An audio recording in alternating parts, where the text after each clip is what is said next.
Best Scary Stories Part 2. Clap once for yes. A family was camping and left the tent to go on a day hike.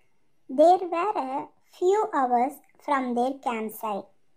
When a storm suddenly blew up, they became disoriented in the wind and driving rain.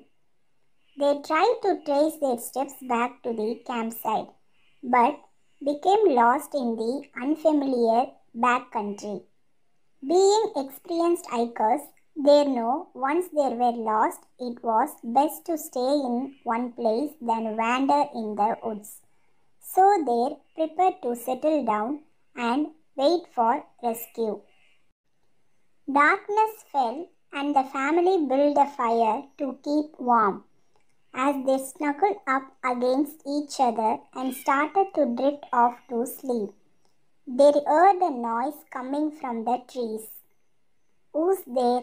one of the parents called, but there was no answer. Then they heard the sound again, but once more, when they called out, there was no answer. "Perhaps it's someone who can't speak," suggested the daughter. So her mom called out, "Is there anyone there? Clap once for yes and twice for no." There was one clap. "You were right," the parent said to the daughter. "There is someone out there." "Are you here to rescue us?" shouted the mom. Clap, clap. "Are you lost like us?" Clap, clap. "Do you live out here in the woods?" Clap, clap. "Let me try," said the son. "Are you a boy?" Clap, clap.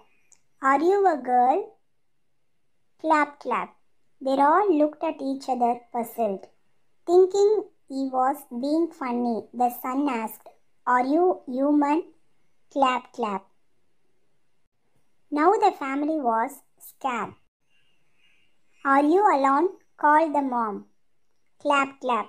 The family huddled together more. "How many of you are there then?"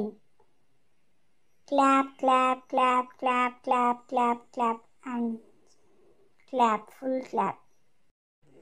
Hide and seek.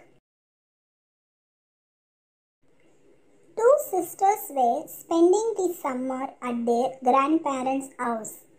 When the sun was shining, they had plenty of fun swimming in lake out front, exploring the woods out back, and playing all sorts of games in the gardens.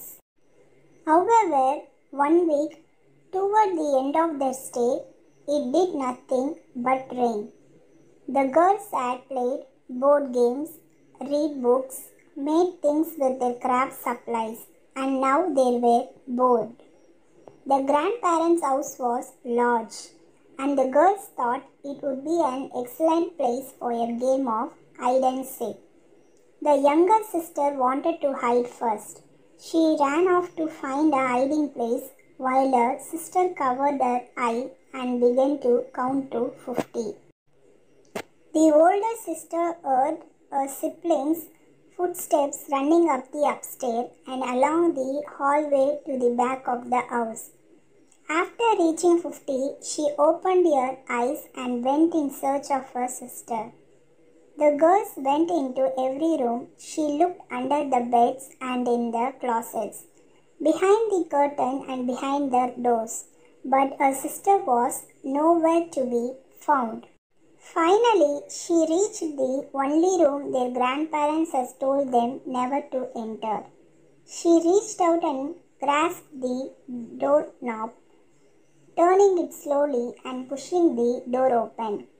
Much to her surprise, the room was also empty. The only item was an old, tall, grey wooden cupboard covered in cobwebs, but the door was slightly open. The girl ran over, laughing, and swung the door open, expecting to find her sister, but the cupboard was empty. She leaned in, and as she did, A cold, icy hand reached out from the back of the dark cupboard and grabbed her wrist. She let out a scream and tried to escape, but the hand started to pull her into a cupboard. The girl's sister heard her screams and ran to find out what was happening. She entered the room and looked on in horror as her sister began to disappear into the cupboard. Luckily, the little sister was quick thinking. She ran towards the cupboard and grabbed her sister's legs. After a brief tug of war, she managed to pull her sister out of the cupboard and two girls ran from the room, slamming the door behind them. Daddy's home.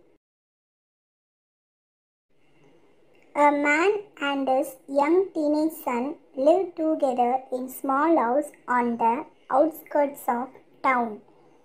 The lot their house sat on was large and overgrown with a tall hedge blocking the house from the street.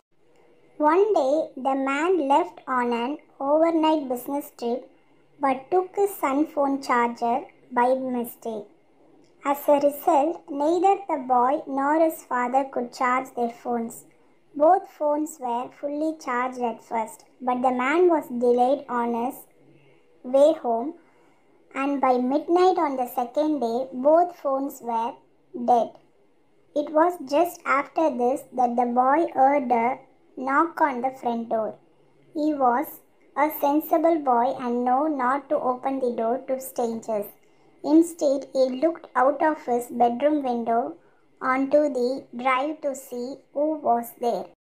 The boy saw his father's car in the drive, but he could not see the front door from his room.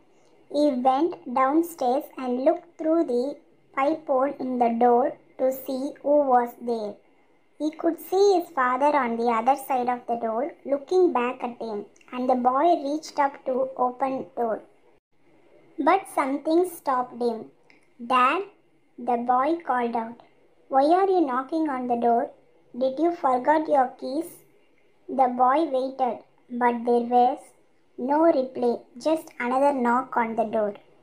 "Dad," the boy called out again. "Why don't you just open the door and come in?" But again there was no reply. Instead, there was just a steady rhythmic knocking on the door which began to get faster and faster. The boy's dad was knocking constantly on the door, waiting for him to open up when suddenly he stopped and there was no sound at all. The boy looked through the pipe hole again. His dad was still there, so he decided to open up. When he opened the door, he discovered his dad had tapped to the door in front of pipe hole and a trail of bloody footprint leading down the drive.